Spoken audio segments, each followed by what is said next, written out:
When it comes to siege warfare, there's no getting around one name: Sebastien le Prestre de Vauban. This French military engineer changed the face of siege warfare profoundly and lastingly. He designed the most resilient fortresses ever seen up to his times and developed a nearly infallible offensive siege routine. When Vauban entered the stage of history in the middle of the 17th century, France was in a predicament. Spain and the Dutch Republic had both honed their skills in the 80 Years' War, a conflict in which most military action consisted of sieges. The French, however, had been making little progress. Their style of assault, quote, amounted to little more than an ill-prepared storming of the work targeted for attack, end quote, as the expert for the French army in the Grand Siècle John Lynn puts it. Soon, headlong frontal assaults, often involving unnecessary losses, were known as attack à la française, the French way. Vauban was the man to bring about change. Not only did he bring France to eye level with its adversaries, but in fact he established a routine of siege attack that was to remain unaltered for almost 2 centuries. Even the manual Military Engineering Part II, Attack and Defense of Fortresses, which the British took to France in World War I, was still largely based on his principles. Moreover, Vauban perfected the bastion fort and equipped the French border with a line of fortresses that repeatedly proved their worth up until Napoleon's times. Vauban was the first military engineer to ever rise through the ranks, thereby paving the way for a professional class of military engineers. This video is sponsored by Magellan TV, a rising star in the field of documentary streaming.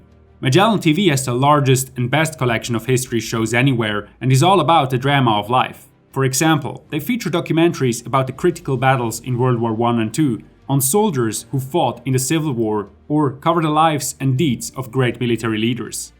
I enjoyed their series called Great Commanders, which looks at major historical figures from Alexander to Ulysses S. Grant and Georgy Zhukov. For me, the episode on Horatio Nelson stood out.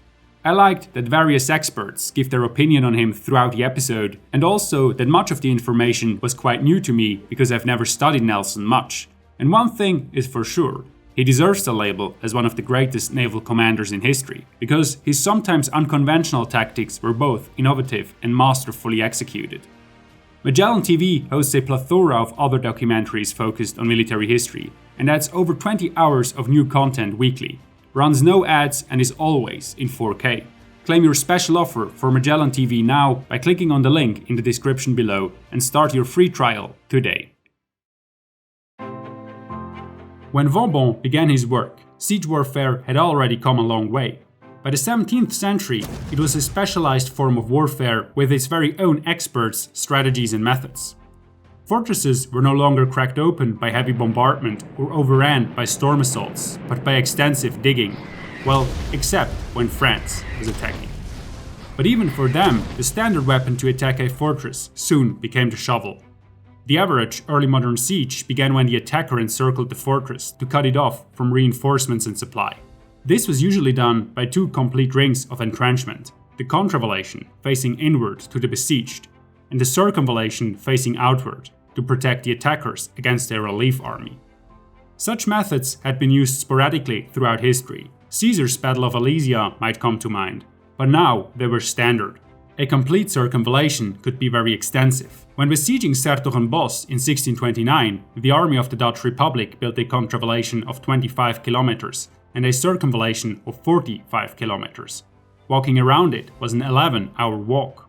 The contravallation, the inner line, was the starting point for zigzag trenches towards the fortress. They needed to be zigzagged because this way the enemy could not shoot along the trenches. The angles of these so-called seps became ever sharper as they came closer to the defenses. In addition, the attackers sporadically built redoubts where they could seek cover. This way their trenches would worm ever closer to the walls.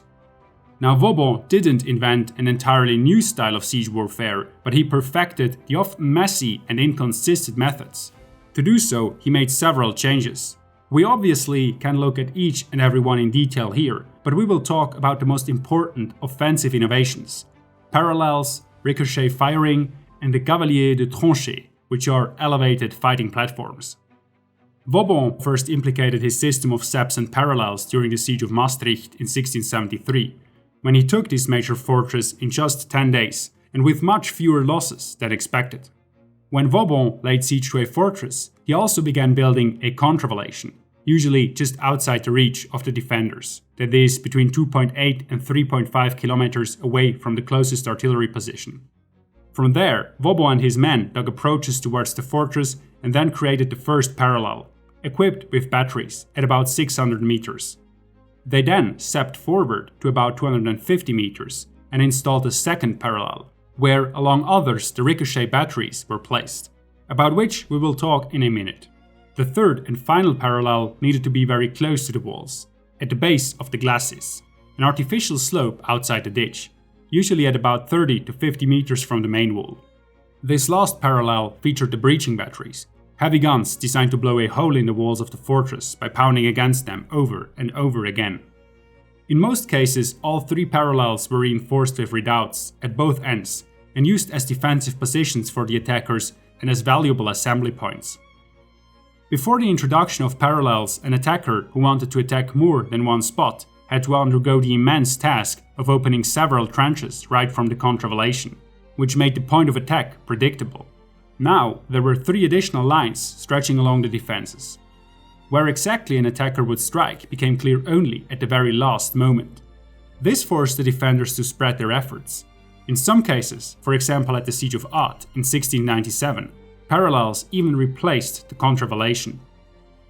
Vauban's second offensive innovation was ricochet firing, to the consternation of the gunners who were used to batter against the walls with all they had, and very much enjoyed the thundering sound of a cannon loaded to the maximum. Vauban had some of them load their cannons with less powder. This way, their balls didn't just sail over the heads of the defenders behind the parapets in a flat trajectory, but were rather loped over the parapet and then, ideally, bounced along the covered ways and ramparts, wreaking havoc among the defenders. This was made possible by the parallels, who allowed certain batteries to be positioned sideways, from where they could shoot along the defenses. While Vauban experimented with this as early as 1674, the first time he used it on full scale was also during the Siege of Ath in 1697, in which he brought the use of artillery to perfection. The third innovation had a very similar purpose. The cavalier de tranchée was a raised firing platform for infantry, built only 30 or so meters from the top of the glacis. It allowed attacking infantry to shoot along the covered way. Vauban emphasized these cavaliers as means to bypass the phase of the siege that was usually most costly in terms of casualties, the fight for the covered way. He thought of it as a means to spare the lives of the attackers. So, no mine warfare, regular viewers might ask. Yes and no. Indeed, Vauban experimented with mines multiple times, but he was not too enthusiastic about them, and by the time he had completed his work, it took an exceptionally obstinate defense to prompt the attackers to go to the trouble of digging mines at all. By applying Vauban's methods, a well-defended fortress could be taken in about 45 days. Practice largely confirmed this. Lille fell in 51 days, Luxembourg in 37, and Namur in 36, to name but a few examples. In the past, it has been argued that none of these innovations were actually innovative, and that is, in some sense, true. Parallels and elevated firing platforms had been used by Ottoman siege masters before, although not exactly in the same way. Yet, before Vauban came on the scene, the siege attack was an indiscriminate and senseless chaos, a labyrinthine accumulation of dangers and countless trenches. Vauban adapted, reorganized, and structured what he found. His true achievement was systematizing siege warfare and thereby creating a method which was almost foolproof. He himself promised in one of his treatises, quote, "I guarantee an infallible success, without a day's extra delay, if you will defer to my opinion and follow faithfully the rules I lay out." End quote. Indeed, if it was followed intelligently while ample resources were available, the fortress under siege was almost certainly doomed. But while Vauban's methods undoubtedly saved lives, they were prodigal with other resources. He calculated that 20,000 men were required to besiege even a modest fortress, and accordingly mountains of food, ammunition, and other siege supplies were needed.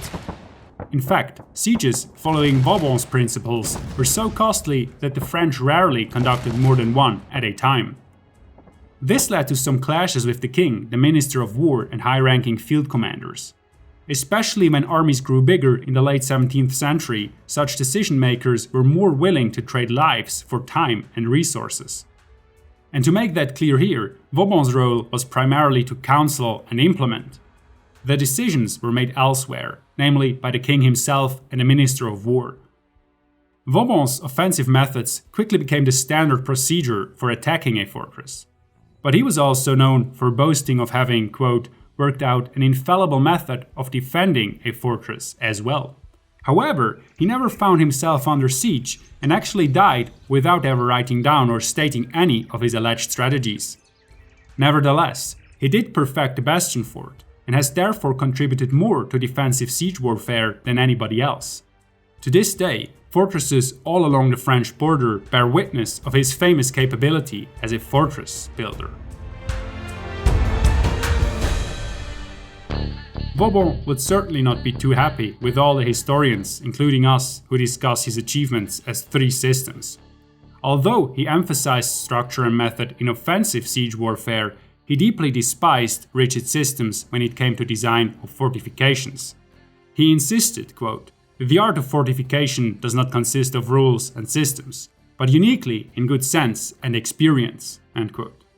In fact, Vauban thought it absolutely essential to adapt to terrain and harshly criticized those who built fortresses as designed on a plain white piece of paper.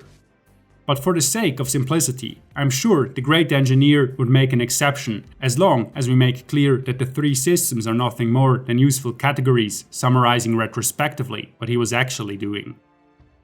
For most of the fortresses Vauban designed, he simply built on a straightforward, well-proportioned version of the Trace Italienne, designed by Blaise François Pagon, a great engineer under Louis XIII and major influence on Vauban.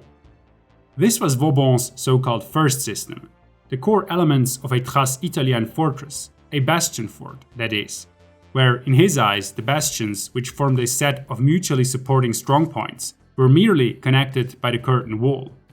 The decisive factor in making these strongpoints effective was the distance between them, which was the effective firing range of a musket, that is 125 yards. This way, musketeers on both bastions could cover the whole ditch between them. In addition, Vauban made use of all known outworks, demi-lunes, hornworks, crownworks, and so on. The one thing he did change on the bastion fort was the adaptation of a part of the Dutch so-called fausse près. This is a lower wall just beneath the main wall. These were also called tenets, and screened the assembly of sorties and provided a low, secure firing position.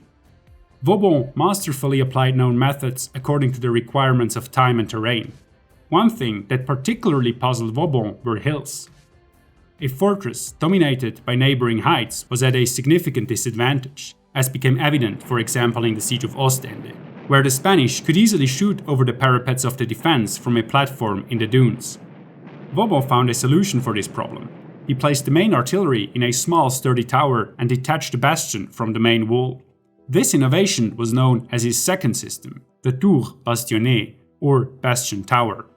Vauban explains, quote, "In essentials, the bastion tower is a very strong retrenchment, which is capable of putting up a powerful resistance after the detached bastion fort in front has fallen.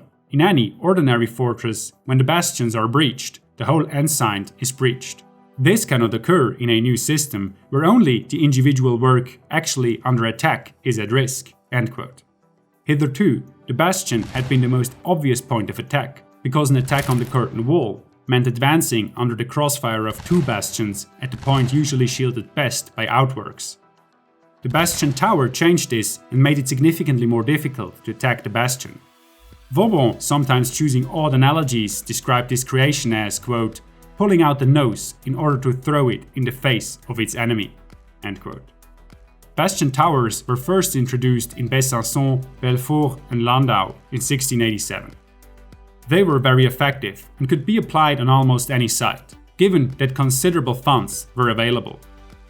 The third system was only implemented in one fortress, his defensive masterpiece Neuf-brisach in Alsace. This place was fortified in 1689 and is one of the better conserved Vauban fortresses. As you see here, the bastion tower was complemented by a recess in the curtain wall. The curtain wall featured its own little shoulders, so to speak, in which casemates, fortified gun emplacements or armored structures that were used as firing positions could be placed. In addition, Vauban gave the Ravelins fully covered redoubts, making it harder to be hit from above. Neuf-brisach was probably the pinnacle of bastion forts. However, nobody took this system up after Vauban's death, because casemates fell into disrepute and the costs of remodeling the curtain wall would have been overwhelming. Neuf-brisach alone consumed an enormous 4 million livres.